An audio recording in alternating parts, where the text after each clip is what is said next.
Il existe des ténèbres qui ne sont pas l'absence de lumière, mais une lumière si intense qu'elle aveugle. Il existe un chemin vers la plénitude qui ne se parcourt pas en accumulant, mais en perdant tout. C'est là, dans ce paradoxe qui fait trembler la raison, que réside le secret de ce que l'on nomme la nuit obscure. Je vous invite à un voyage, non pas vers une destination lointaine, mais au plus profond de vous-même. Notre guide sur cette voie n'est pas un roi assis sur un trône de savoir, mais un poète, un prisonnier. Son nom est Jean de la Croix. Imaginez un homme dans l'Espagne tourmentée du XVIe siècle, enfermé dans un cachot de quelques mètres carrés, un espace si étroit qu'il ne peut s'y tenir debout, plongé dans une obscurité quasi totale, nourri de pain et d'eau. C'est de cette pierre froide, de ce silence forcé, qu'a jailli l'un des chants les plus lumineux de l'humanité. Car la nuit obscure n'est pas un simple livre de théologie, c'est la cartographie d'un voyage intérieur, une épopée de l'âme écrite avec le sang du cœur et la lumière de l'esprit. C'est un poème qui s'est fait chemin, une carte dessinée non pour être lue, mais pour être vécue. Et si je vous parle de cet homme et de ce texte aujourd'hui, ce n'est pas par amour des vieilles pierres ou des manuscrits oubliés. C'est parce que sa voix, née il y a plus de 4 siècles, résonne avec une étrange familiarité dans le tumulte de nos vies. Elle nous parle de cette nuit que vous connaissez peut-être, la nuit du doute, lorsque le chemin disparaît sous vos pas. La nuit de la perte, quand ce que vous aimiez vous est retiré. La nuit de la crise, où tout ce que vous pensiez être vous s'effondre. Alors, Jean de la Croix nous tend la main depuis sa cellule et nous murmure une vérité bouleversante. Il nous offre une perspective radicale. Vos nuits personnelles, vos moments de vide et de désert ne sont pas des erreurs de parcours. Ils ne sont pas des échecs. Ils sont, au contraire, les étapes sacrées d'une profonde transformation. L'invitation à devenir plus vaste, plus vrai, plus libre. Ce voyage que nous commençons ensemble n'est donc pas un voyage vers la lumière, mais un voyage à travers la nuit, pour découvrir que la lumière y était déjà, attendant d'être reconnue.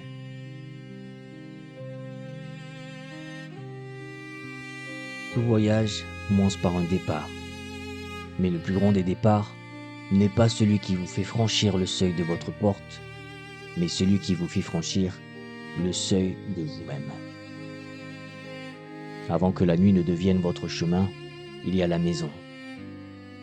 Cette maison, c'est la demeure que vous avez bâtie, pierre par pierre, avec le ciment de vos habitudes et les murs de vos certitudes.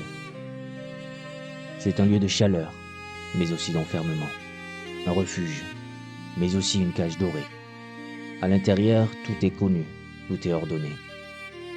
Le feu de vos routines crépite dans l'âtre, et le goût de vos plaisirs familiers vous rassure.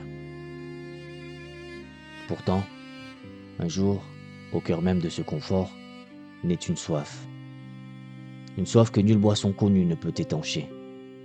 C'est une insatisfaction sacrée. Une nostalgie de l'océan, alors que vous n'avez jamais vu que la rivière. C'est l'appel du plus vaste. C'est l'âme qui se sent à l'étroit dans la vie qu'elle s'est construite.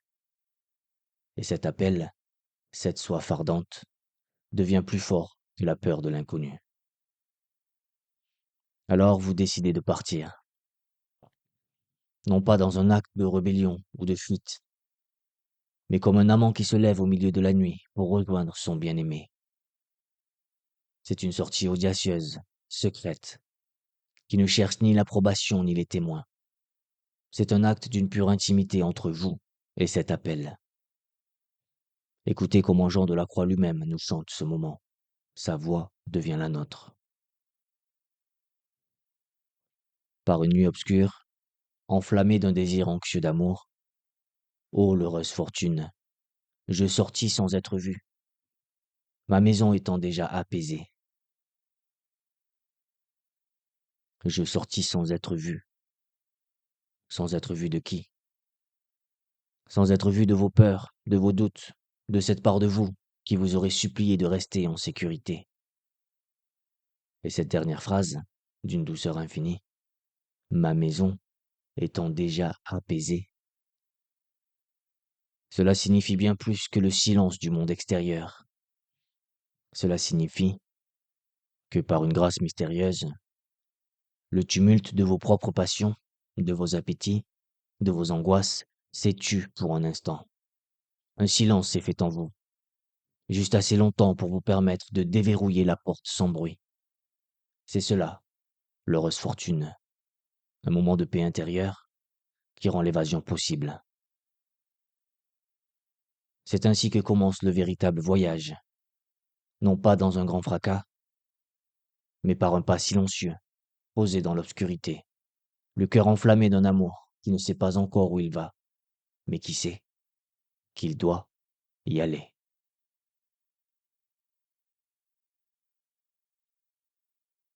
Une fois que vous avez quitté la maison, que le pas silencieux a été posé dans l'obscurité, la nuit révèle sa première nature, et sa première nature est celle d'un désert. Vous avancez, et le monde que vous connaissiez semble perdre ses couleurs, son goût, son parfum. Les nourritures qui vous régalaient hier ont aujourd'hui la saveur de la cendre.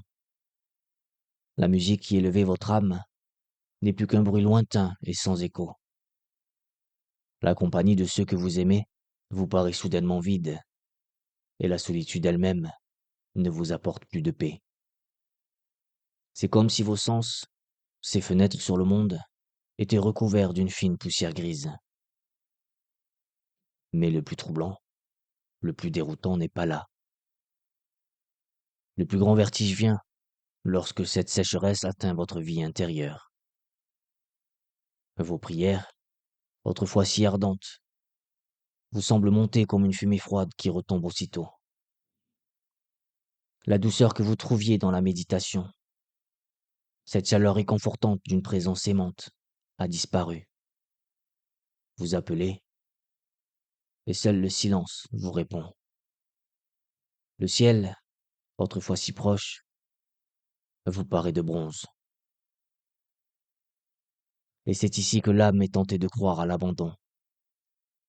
C'est ici que vous pourriez penser. J'ai perdu le chemin, je me suis trompé.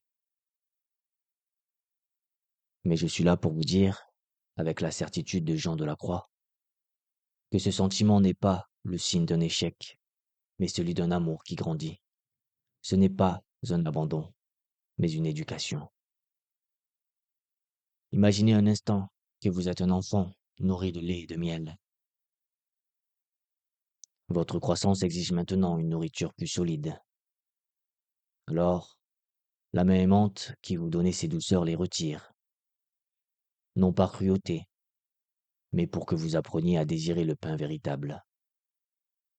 C'est un sevrage.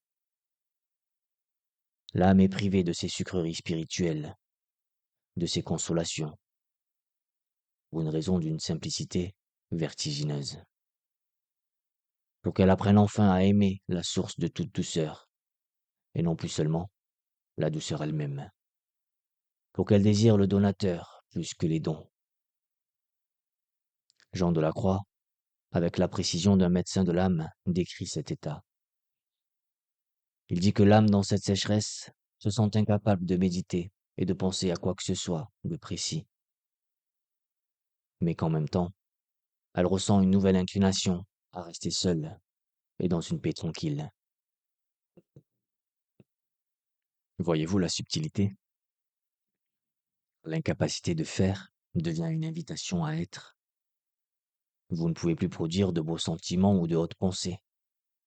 Il ne vous reste qu'à demeurer là, dans le vide, dans la quiétude. Et cette sécheresse, que vous preniez pour une mort, est en réalité la première pluie silencieuse qui nettoie la terre de votre cœur pour la préparer à une semence plus profonde. C'est le premier signe de l'aube véritable.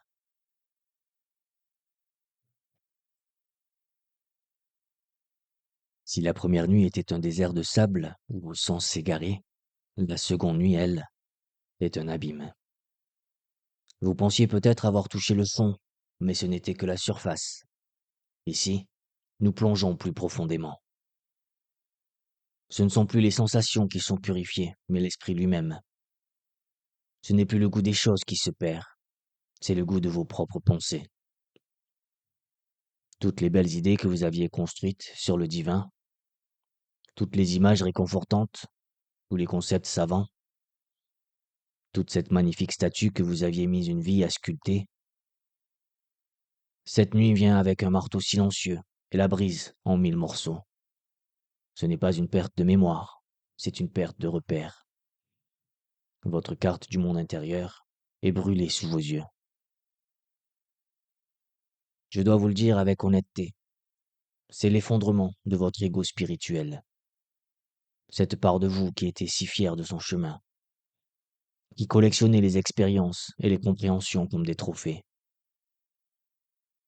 Cette part de vous est mise à nu, et elle tremble. Car dans cette obscurité nouvelle, vous ne vous sentez plus seulement sec, vous vous sentez impur, indigne. Comme si une lumière crue venait éclairer toutes les ombres que vous cachiez, même à vous-même. C'est une confrontation radicale avec votre propre néant. Un moment d'une solitude si totale qu'elle semble cosmique. La raison, votre fidèle allié, ne trouve plus aucune prise. Elle tourne en rond dans le vide, comme un oiseau fou dans une pièce sans fenêtre.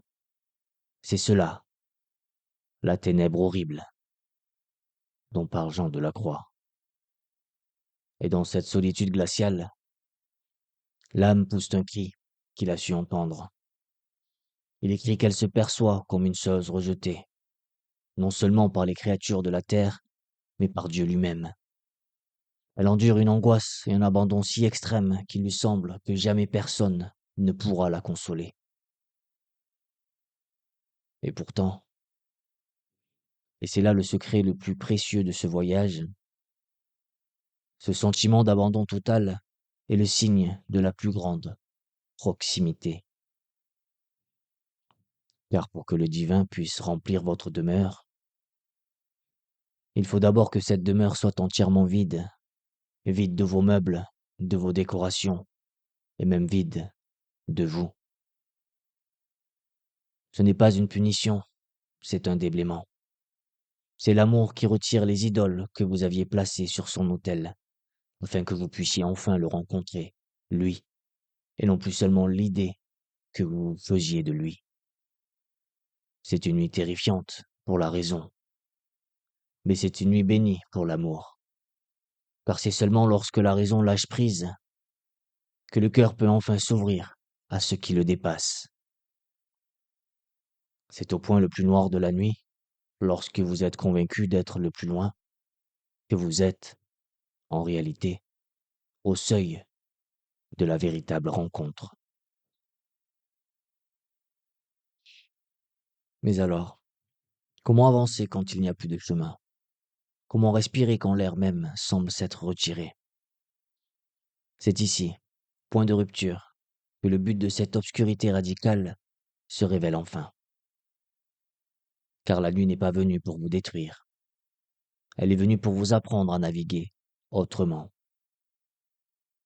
Privé du réconfort de vos sens, dépouillé de la logique de votre esprit, il ne vous reste plus qu'un seul guide, un guide pour vos pieds nus sur une terre inconnue. Ce guide est la foi. Mais pas la foi qui s'appuie sur des preuves et des consolations. Non, il s'agit d'une foi pure, une foi qui ne voit rien, ne sent rien, ne comprend rien, et qui pourtant avance. C'est la confiance la plus nue, la plus dépouillée, la plus courageuse. Ce n'est pas la certitude de la main qui tient, mais la confiance du cœur qui s'abandonne. Et voici le paradoxe central, le secret le plus lumineux de la nuit. La lumière divine est si éclatante, si absolue, qu'elle est perçue comme une nuit par nos yeux limités. C'est comme regarder le soleil en face. Sa lumière ne vous éclaire pas, elle vous aveugle. Vous êtes plongé dans l'obscurité, non par absence de lumière, mais par son excès. Et la foi devient alors cette échelle secrète dont parle Jean de la Croix. Une échelle invisible dressée dans le vide qui vous permet de monter dans cette obscurité éblouissante. Chaque barreau est un pas fait sans voir. À vos côtés sur cette échelle, 2 compagnons silencieux vous soutiennent. Le premier est l'espérance.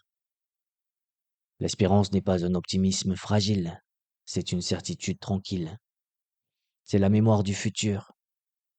C'est le fil d'or que vous tenez dans la main et qui vous assure qu'au bout de cette nuit, il y a forcément une aube. Le second compagnon est l'amour, la charité. C'est le carburant de l'ascension. C'est cette soif ardente qui vous a fait quitter votre maison et qui maintenant, purifiée de tout désir de récompense, devient la seule force qui vous pousse vers le haut, barreau après barreau.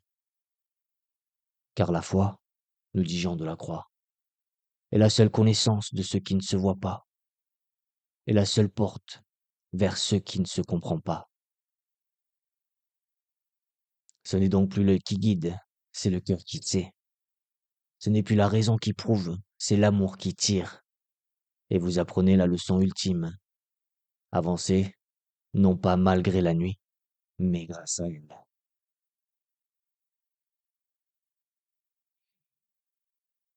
Toute nuit a une aube, et l'aube qui suit la nuit obscure n'est pas un simple retour de la lumière. C'est la naissance d'une lumière intérieure, une lumière qui ne connaîtra plus jamais de couchant. Le voyage s'achève. Qu'est-il advenu de vous après ce long voyage dans le vide?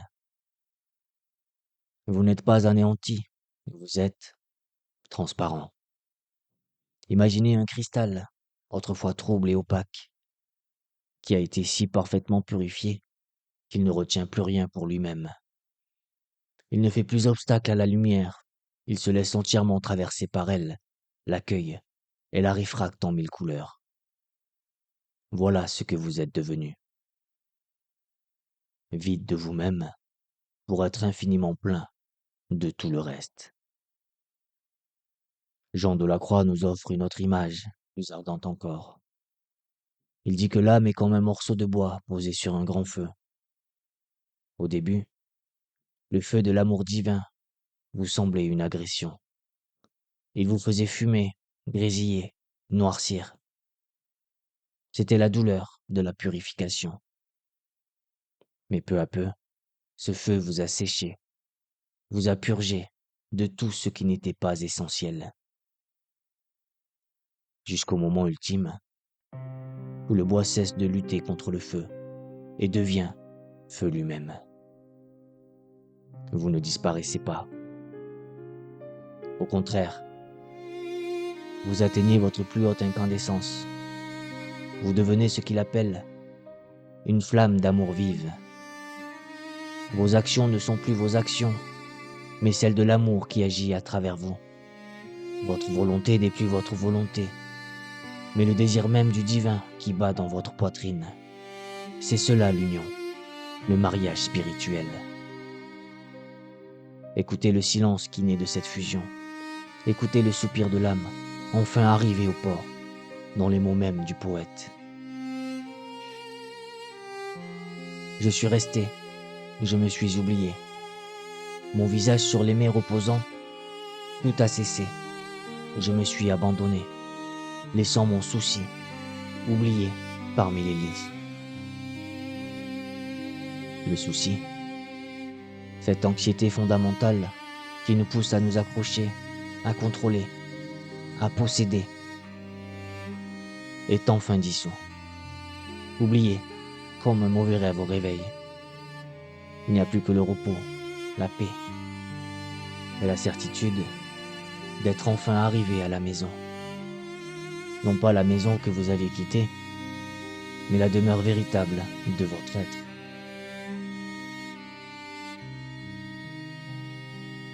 Notre voyage à travers la nuit s'achève ici. Ensemble, nous avons vu comment une soif ardente nous pousse à quitter la maison de nos certitudes.